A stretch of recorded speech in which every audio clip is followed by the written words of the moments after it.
வணக்கம். புதுச்சேரி முதலியார்பேட்டை தொகுதியை சேர்ந்த பொதுமக்களுக்கு நிவாரணப் பொருட்களை முதல்வரின் பாராளுமன்ற செயலர் ஜான்குமார் எம்எல்ஏ வழங்கினார். புதுவை முதலியார்பேட்டை புவன்கரை வீதியில் ஜான்குமார் அறக்கட்டளை அலுவலகம் திறக்கப்பட்டு அதன் மூலம் நிவாரணம் வழங்க முடிவு செய்து தொகுதி முழுவதும் டோக்கன்கள் வழங்கப்பட்டன. இந்த டோக்கன்களுக்கு தற்பொழுது நிவாரணப் பொருட்கள் தொடர்ச்சியாக வழங்கப்பட்டு வருகிறது. ஒவ்வொரு டோக்கனுக்கும் 5 கிலோ அரிசி, 2 கிலோ சர்க்கரை, 2 கிலோ கோதுமை, 1 கிலோ துவரம் பருப்பு மற்றும் பாத்திரங்கள் வீதம் வழங்கப்பட்டு வருகிறது. மேலும் கூட்டம் அதிகம் சேராத வகையில் நாள்தோறும் 1000 நபர்கள் என கணக்கிட்டு தொகுதி மக்கள் அனைவருக்கும் பொருட்கள் வழங்க திட்டமிடப்பட்டு நிவாரணப் பொருட்கள் வழங்கப்பட்டு வருகிறது. அதனைத் தொடர்ந்து ஜான்குமார் எம்எல்ஏ தினமும் நேரடியாக அறக்கட்டளை அலுவலகம் வந்து அனைவருக்கும் பொருட்களை வழங்குகிறார். இன்று நடைபெற்ற நிவாரணப் பொருட்கள் வழங்கும் நிகழ்ச்சியில் நிவாரணப் பொருட்களை வாங்க மக்கள் கூட்டம் அலைமோதியது. முதலியார்பேட்டை சட்டமன்ற தொகுதியில் 14,000 குடும்ப அட்டைதாரர்களுக்கு இந்த நிவாரணப் பொருட்கள் வழங்கும் பணியில் ஜான்குமார் எம்எல்ஏ தீவிரமாக ஈடுபட்டு வருகிறார். தற்போது 9,000க்கும் மேற்பட்ட குடும்ப அட்டைகளுக்கு நிவாரணப் பொருட்கள் வழங்கப்பட்டுள்ளது. மீதமுள்ள குடும்ப அட்டைதாரர்களுக்கும் நிவாரணப் பொருட்கள் விரைவில் வழங்கப்பட உள்ளது. மேலும் புதுச்சேரி முதல்வரின் பாராளுமன்ற செயலாளர் ஜான்குமார் எம்எல்ஏவுக்கு முதலியார்பேட்டை தொகுதி பொதுமக்கள் தங்களது மனமார்ந்த வாழ்த்துக்களையும் நன்றிகளையும் தெரிவித்து சென்றனர். புதுச்சேரியில் இன்று இறுதி வாக்காளர் பட்டியல் வெளியிடப்பட்டது. அதன்படி புதுச்சேரியில் 4,74,788 ஆண் வாக்காளர்களும் 5,39,125 பெண் வாக்காளர்களும் 157 மூன்றாம் பாலினத்தவர் என மொத்தம் 10,14,070 வாக்காளர்கள் உள்ளனர். புதுச்சேரியில் 1/1/2025 தகுதி நாளாக கொண்டு இன்று இறுதி வாக்காளர் பட்டியல் வெளியிடப்பட்டது. அரசியல் கட்சி பிரதிநிதிகள் முன்னிலையில் மாவட்ட ஆட்சியர் குளந்துங்கன் வாக்காளர் இறுதி பட்டியலை வெளியிட்டார். அதன்படி புதுச்சேரியில் 4,74,788 ஆண் வாக்காளர்களும் 5,39,125 பெண் வாக்காளர்களும் 157 மூன்றாம் பாலினத்தவர் என மொத்தம் 10,14,070 வாக்காளர்கள் உள்ளனர். புதுச்சேரியில் ஆண் வாக்காளர்களை விட 64,337 பெண் வாக்காளர்கள் அதிகம் உள்ளனர். அதிகபட்சமாக வில்லியனூர் தொகுதியில் 45,576 வாக்காளர்களும், குறைந்தபட்சமாக உருளையன்பேட்டை தொகுதியில் 24,357 வாக்காளர்களும் உள்ளனர். இதனைத் தொடர்ந்து செய்தியாளர்களிடம் பேசிய மாவட்ட ஆட்சியர் குளந்துங்கன் வெளியிடப்பட்ட இறுதி வாக்காளர் பட்டியல் அனைத்து வாக்குச்சாவடிகளிலும் காட்சிப்படுத்தப்படும் என தெரிவித்தார். மேலும் பொதுமக்களின் வசதிக்காக விடுமுறை நாட்களை தவிர்த்து முதல் 7 நாட்களுக்கு அனைத்து வாக்காளர் பதிவு அதிகாரிகள் மற்றும் துணை வாக்காளர் பதிவு அதிகாரிகள் அலுவலகங்களில் செயல்படும் வாக்காளர் வசதி மையங்களில் வாக்காளர் பட்டியல் காட்சிப்படுத்தப்படும் என்றார். AFT ஆலையில் பணிபுரிந்த ஊழியர்களுக்கு நிலுவைத் தொகையினை வழங்காமல் வேறு பணிகளுக்கு ஆலை வளாகத்தை பயன்படுத்துவதற்கு எதிர்ப்பு தெரிவித்து 100க்கும் மேற்பட்ட தொழிலாளர்கள் போராட்டத்தில் ஈடுபட்டதால் பரபரப்பு ஏற்பட்டது. புதுச்சேரி கடலூர் சாலையில் பிரெஞ்சு காலத்தில் தொடங்கப்பட்ட AFT ஆலை கடந்த 5 ஆண்டுகளுக்கு முன்பு முழுவதுமாக மூடப்பட்டது.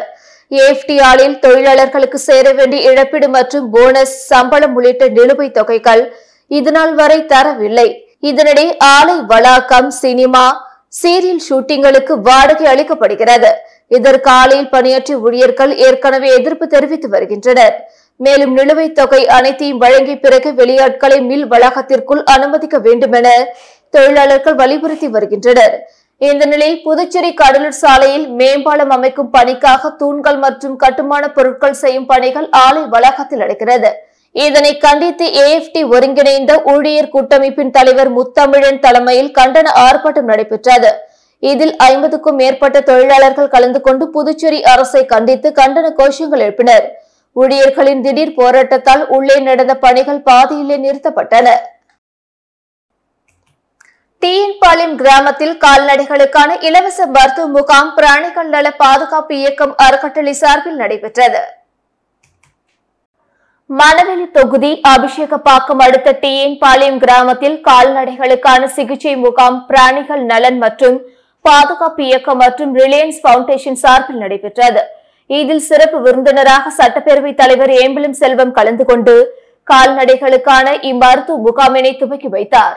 இதில் கடந்த சில வாரங்களுக்கு முன்பு பெய்த தொடர் மழை காரணமாக இப்பகுதியில் உள்ள கால்நடைகளுக்கு சில நோய் தொற்று காரணமாக இளைப்புத்தன்மை உள்ளிட்ட காரணிகளால் கால்நடைகள் பாதிக்கப்பட்டதை தொடர்ந்து பிராணிகள் நல பாதுகாப்பு அறக்கட்டளை சார்பில் இம்முகாம் ஏற்பாடு செய்யப்பட்டது.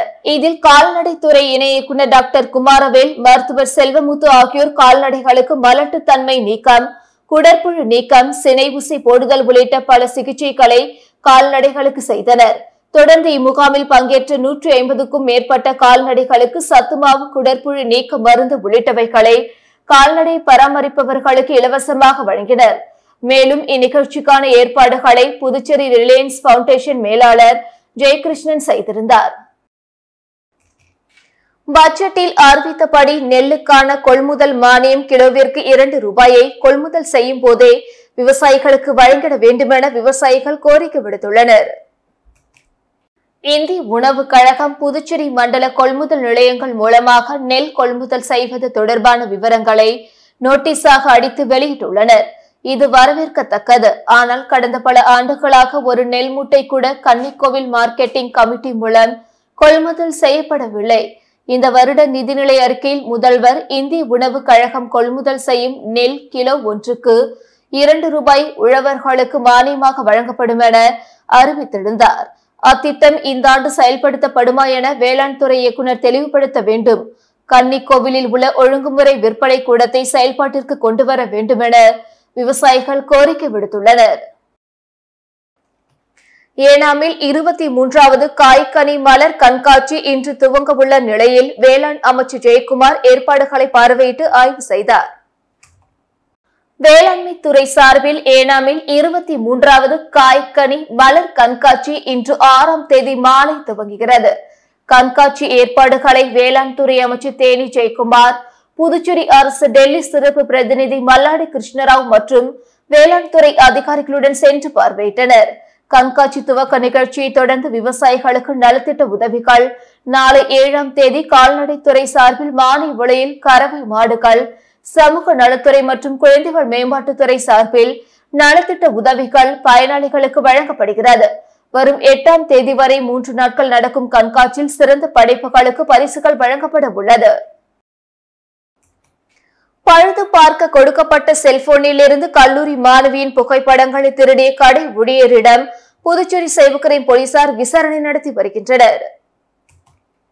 தெலுங்கானா மாநிலம் ஹைதராபாத்தை சேர்ந்த மாணவி ஒருவர் நண்பர்களுடன் புதுச்சேரிக்கு சுற்றுலா வந்துள்ளார். அப்பொழுது மாணவியின் செல்போன் பழுதடைந்ததால் புதுச்சேரி ரெயின்போ நகரில் உள்ள செல்போன் சர்வீஸ் சென்டரில் செல்போனை கொடுத்துள்ளார். அங்கு பழுது நீக்கப்பட்டு வாங்கிய பின்னர் செல்போனின் பிங்கர் பிரிண்ட் லாக் மாற்றப்பட்டு இருப்பதை உணர்ந்தார். மேலும் தொலைபேசியில் உள்ள கூகுள் செயல்பாடு நீக்கப்பட்டு மாணவியின் வாட்ஸ்அப் பிசினஸ் கணக்கை கடையின் ஊழியர் திறக்க முயற்சி செய்து இருப்பதும், தொலைபேசியில் உள்ள தனிப்பட்ட விவரங்கள், புகைப்படங்கள் உட்பட அனைத்தையும் செல்போன் சர்வீஸ் கடையில் இருந்த ஊழியர் எடுத்து தவறாக பயன்படுத்த முயற்சி செய்ததும் மாணவிக்கு தெரிய வந்தது. இதையடுத்து மாணவி புதுச்சேரி சைபர் கிரைம் காவல் நிலையத்தில் புகார் அளித்தார். இதையடுத்து கடையின் ஊழியரை சைபர் கிரைம் போலீசார் பிடித்து விசாரணை நடத்தினர். இதில் கல்லூரி மாணவியின் தனிப்பட்ட புகைப்படங்கள், விவரங்கள் அனைத்தையும் எடுத்து மாணவி மிரட்ட முயற்சி செய்ததும், இதுபோல் கடைக்கு பழுது பார்க்க வந்த பல பெண்களின் செல்போனில் இருந்து தனிப்பட்ட புகைப்படங்களை மற்றும் தரவுகளை தனியாக எடுத்து வைத்திருப்பதும் போலீசார் விசாரணையில் தெரிய வந்தது. இதையடுத்து போலீசார் அந்த கடையில் உள்ள அனைத்து செல்போன், மடிக்கணினி உள்ளிட்டவை பறிமுதல் செய்து ஆய்வு செய்து வருகின்றனர். தொடர்ந்து கடை ஊழியரிடம் போலீசார் தீவிர விசாரணை நடத்தி வருகின்றனர். இது குறித்து சைபர் கிரைம் போலீசார் கூறுகையில், பொதுமக்கள் செல்போனை சர்வீஸ் கொடுக்கும் போது தங்களுடைய தனிப்பட்ட விவரங்கள் அனைத்தையும் அழித்துவிட்டு கொடுக்க வேண்டும். அப்படி அழிக்காமல் கொடுத்தால் இதுபோன்ற செயலில் சிக்கிக் கொள்வார்கள். எனவே பொதுமக்கள் செல்போனை சர்வீஸ் செய்ய கொடுக்கும் போது கவனமாக கொடுக்க வேண்டும் என்றனர். புதுச்சேரி ஒலி அமைப்பாளர்கள் சங்கத்தின் 5ஆம் ஆண்டு துவக்க விழாவில் முதலமைச்சர் ரங்கசாமி சிறப்பு விருந்தினராக கலந்து கொண்டு சங்கத்தின் சார்பில் 2025ஆம் ஆண்டுக்கான கேலண்டரை வெளியிட்டார். புதுச்சேரி ஒலி அமைப்பாளர்கள் சங்கத்தின் 5ஆம் ஆண்டு துவக்க விழா தட்டாஞ்சாவடி சுப்பையா திருமண மண்டபத்தில் நடைபெற்றது. சங்கத்தின் தலைவர் வெங்கடேச பெருமாள் தலைமையில் நடைபெற்ற நிகழ்ச்சியில் செயலாளர் அன்பழகன், பொருளாளர் பாஸ்கரன், துணைத் தலைவர் ராமகிருஷ்ணன் ஆகியோர் முன்னிலை வகித்தனர். விழாவில் சிறப்பு விருந்தினராக முதலமைச்சர் ரங்கசாமி கலந்து கொண்டு சங்கத்தின் சார்பில் 2025ஆம் ஆண்டுக்கான காலண்டரை வெளியிட்டார். மேலும் சங்க உறுப்பினர்களுக்கு டைரி மற்றும் பரிசு பொருட்களை வழங்கினார். தொடர்ந்து விழாவில் பேசிய முதலமைச்சர் ரங்கசாமி, புதுச்சேரி சுற்றுலா வளர்ச்சிக்கு ஒளி அமைப்பு மிக முக்கிய பங்கு வகிக்கிறது என்றும், மத்திய அமைச்சர்கள், தலைமை நீதிபதிகள் பங்கேற்கும் அரசு விழாக்களில் ஒளி அமைப்பை சிறப்பாக அமைக்க வேண்டுமென உலகம் முழுவதும் உள்ள புதிய தொழில்நுட்பங்களை பயன்படுத்த வேண்டும் என்றும், ஒளி அமைப்பாளர் சங்கத்திற்கு புதுச்சேரி அரசு என்றும் துணை நிற்கும் என நம்பிக்கை தெரிவித்தார். இந்த நிகழ்ச்சியில் சங்கத்தின் நிர்வாகிகள் மற்றும் உறுப்பினர்கள் திரளாக கலந்து கொண்டனர். லட்சுமி நரசிம்ம பெருமாள் ஆன்மீக வழிபாட்டு மன்றம் சார்பில் உலக நன்மைக்காக 100க்கும் மேற்பட்டோர் செங்கரிக்குடி லட்சுமி நரசிம்மர் பெருமாள் கோவிலுக்கு பாதயாத்திரை சென்றனர். லட்சுமி நரசிம்ம பெருமாள் ஆன்மீக வழிபாட்டு மன்றம் சார்பில் உலக நன்மைக்காக ஆண்டுதோறும் ஜனவரி மாதம் செங்கரிக்குடி லட்சுமி நரசிம்மர் பெருமாள் கோவிலுக்கு பாதயாத்திரை நடைபெறும். இதனைத் தொடர்ந்து நேற்று காலை 6 மணிக்கு வரதராஜ பெருமாள் கோவிலில் இருந்து புறப்பட்ட பாத யாத்திரையை மங்கள சாசனத்துடன் தொடங்கி வைத்தனர். யாத்திரையில் தமிழகம், புதுச்சேரியை சேர்ந்த 30க்கும் மேற்பட்ட பஜனை குழுக்களும், திருமால் அடியார்களும், 100க்கும் மேற்பட்ட ஆன்மீக பக்தர்களும் கலந்து கொண்டனர். யாத்திரையானது புதுச்சேரி கடலூர் சாலை வழியாக அபிஷேகப்பாக்கம், செங்கரிக்குடி லட்சுமி நரசிம்மர் கோவிலை சென்றடைந்தது. தொடர்ந்து கோவிலில் விசேஷ பூஜைகள் நடைபெற்று லட்சுமி நரசிம்மருக்கு பூஜிக்கப்பட்ட பிரசாதம் பக்தர்களுக்கு வழங்கப்பட்டது. புதுவை ஜவஹர் நகரில் அமைந்துள்ள அருள்மிகு நல்லாண்ட முத்துமாரியம்மன் ஆலயத்தில் வாகிஸ்த சைவ திருத்தொண்டி 44வது திருவாசகம் நிகழ்ச்சி இன்று நடைபெற்றது.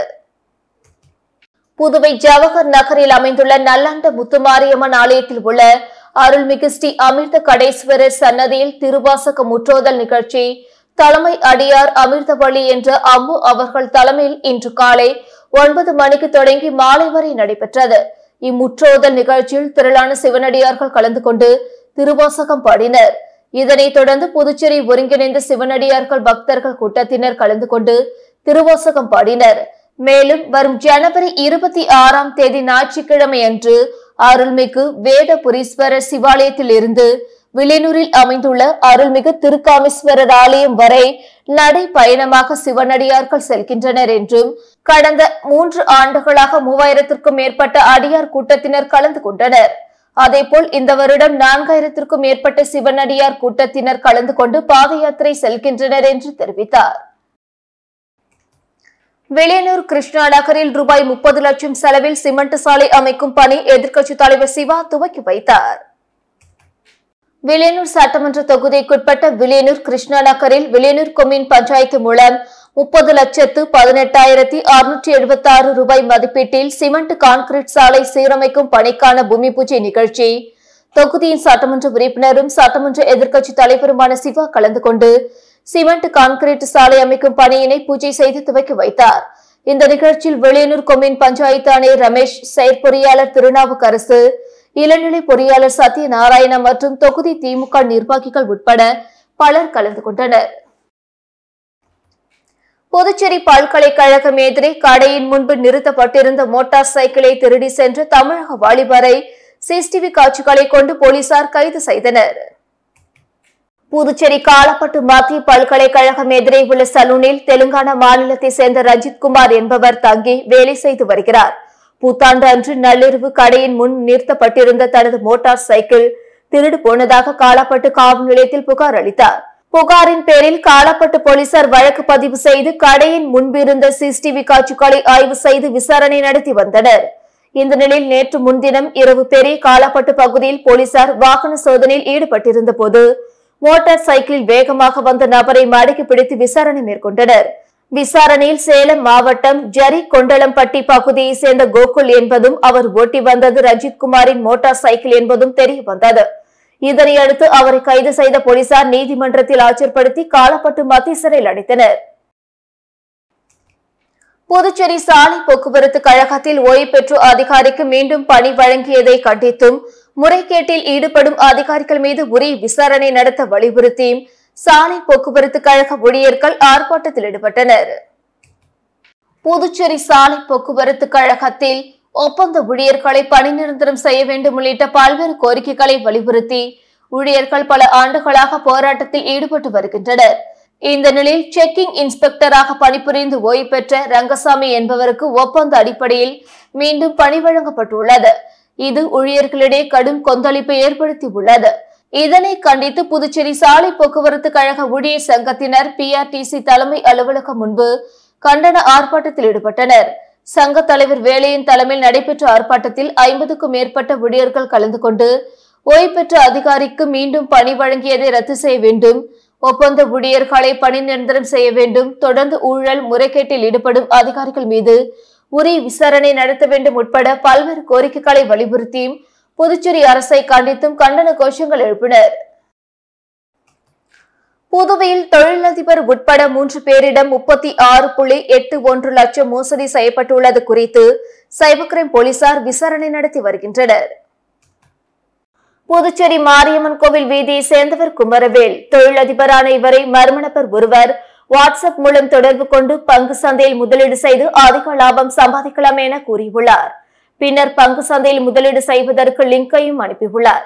இதனை நம்பி குமரவேலும் மர்ம நபர் அனுப்பிய லிங்கில் பல்வேறு தவணைகளில் 36.45 லட்சத்தை முதலீடு செய்துள்ளார். பின்னர் அதில் குமரவேலுக்கு 4 கோடி ரூபாய் லாபம் கிடைத்துள்ளது. இதையடுத்து லாபத்தை குமரவேல் எடுக்க முயன்ற போது அவரால் எடுக்க முடியவில்லை. இது குறித்து மர்ம நபரிடம் குமரவேல் கேட்டபோது கூடுதலாக பணம் அனுப்புமாறு கூறியுள்ளார். அதன் பிறகு அவர் மோசடி கும்பலிடம் ஏமாந்தது தெரிய வந்தது. ஏனாம் பிராந்தியத்தை சேர்ந்த கொண்டமுரி சத்யநாராயணன் என்பவரை மர்ம நபர் தொடர்பு கொண்டு தொலைத்தொடர்பு துறை அதிகாரி பேசுவதாகவும் தங்கள் தொலைபேசி எண் மற்றும் ஆதார் எண் பாலியல் வழக்கில் சம்பந்தப்பட்டுள்ளதாக கூறியுள்ளார். மேலும் அந்த வழக்கில் இருந்து விடுவிக்க பணம் அனுப்புமாறு மர்ம நபர் கூறியுள்ளார். இதனை நம்பி கொண்டமுரி சத்யநாராயணன் 24,000 அனுப்பி ஏமாந்துள்ளார். கொடாத்தூர் பகுதியை சேர்ந்த எழிலரசு என்பவர் 12,000 மோசடி கும்பலிடம் ஏமாந்துள்ளார். மேற்கூறிய நபர்கள் தனித்தனியாக புதுச்சேரி சைபர் கிரைம் காவல் நிலையத்தில் புகார் அளித்துள்ளனர். அதன் பேரில் போலீசார் வழக்கு பதிந்து விசாரணை நடத்தி வருகின்றனர். இத்துடன் செய்திகள் நிறைவடைந்தன. வணக்கம்.